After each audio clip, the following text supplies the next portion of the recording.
Have you ever felt like there's an invisible barrier between you and your dreams?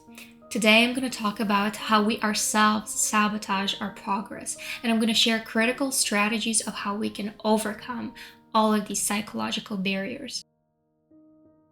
Okay, let's dive in. Why do we stop ourselves from chasing our dreams? Most of the time, fear is the answer. It's like our brain's alarm system is telling us, I'm getting out of my comfort zone. I'm uncomfortable. I don't want to do this. This feeling is very paralyzing, and I've struggled with it for a very long time.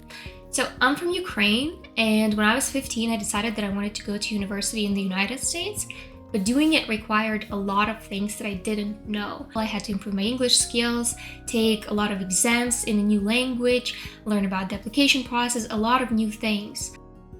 For a very long time, I was completely paralyzed. I was scared that I wouldn't get in, and I was scared that there was so much stuff that I didn't know, so much unfamiliar territory. But I decided to take every single day and commit myself to getting out of my comfort zone. So, because I did not sabotage myself and didn't think about the fear, tried to ignore it, it brought me to an acceptance ladder. In the book The Mountain Is You, Brianna Wiest is talking about the self-sabotaging behaviors that we do, which are the avoidance tactics our brains developed to keep us protected from our deepest fears. It's a common coping mechanism that we developed to soothe discomfort.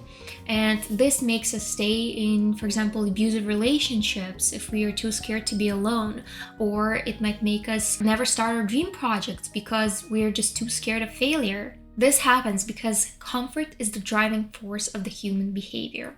Human brains inherently seek what is most comfortable for us, therefore safe, even if it's objectively a worse option for us. But a bigger issue happens if we're too scared to even start doing something because we're scared of the negative opinions of other people. My parents would always tell me, never tell anyone your aspirations and dreams except the closest people.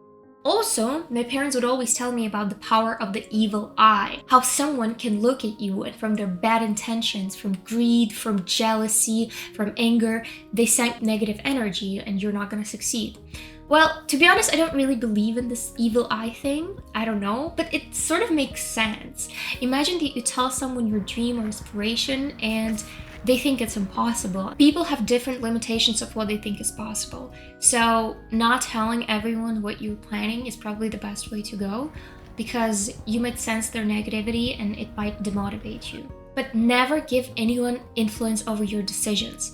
Imagine in 10 years, 20 years, 30 years, will you regret not following your dreams because you were scared someone will think you're stupid or crazy or cringe? Exactly. Let's say you're building a new project, like I recently started this YouTube channel.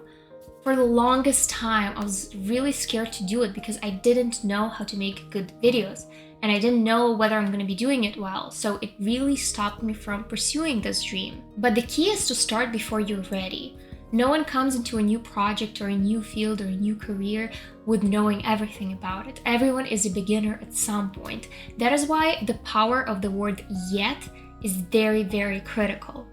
Don't say, oh, I'm not gonna start this because I don't know how to do it. Say, I don't know how to do it yet. This transforms the meaning of the sentence into saying that with a little bit of time and a little bit of effort, I will get there and I will know how to do it. Often our brains make us believe that the goal we're trying to achieve is way too hard, way too big, and it paralyzes us into starting even doing something.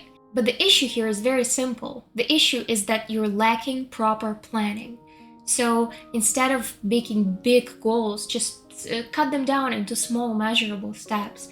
Instead of saying, I want to be famous on YouTube by the end of the year, you have to say, okay, I want to post 15 videos in the next month. And then I'm going to post all of them and see which one is performing the best and try to make similar videos and see why my best video is performing the best. And I'm going to do it every month for the whole year. This is a much better approach because you're going to be able to celebrate every small win that you do. And when you have a huge goal, you don't see a progress really fast. But if you break it down to small goals, you always get a dopamine hit with every check mark that you do. A lot of our self-concept, our perception of ourselves, is guided by something that we internalized in childhood. Once upon a time, there was a boy, and this boy was told by his athletic coach that he wasn't good for sports. He internalized it, and for the whole life, he believed that he was bad at sports. But in adulthood, this man decided to break this pattern of negative self-talk, and he found evidence that he is indeed athletic. In the result, he was able to run his first 5K race, and he broke this negative belief about himself with time and practice. Most often, we have to reevaluate our self-perception in order to stop ourselves from self-sabotage. Maybe you're going to become less liked or understood by your family or friends, but Vist explains that the people who are meant for you are going to meet you on the other side.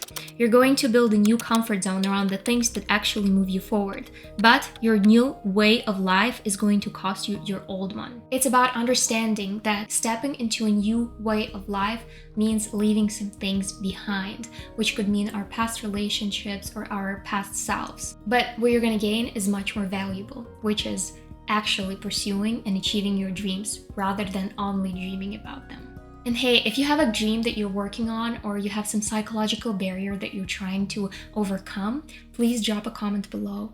I would love to read all of them and try to support you on this new journey.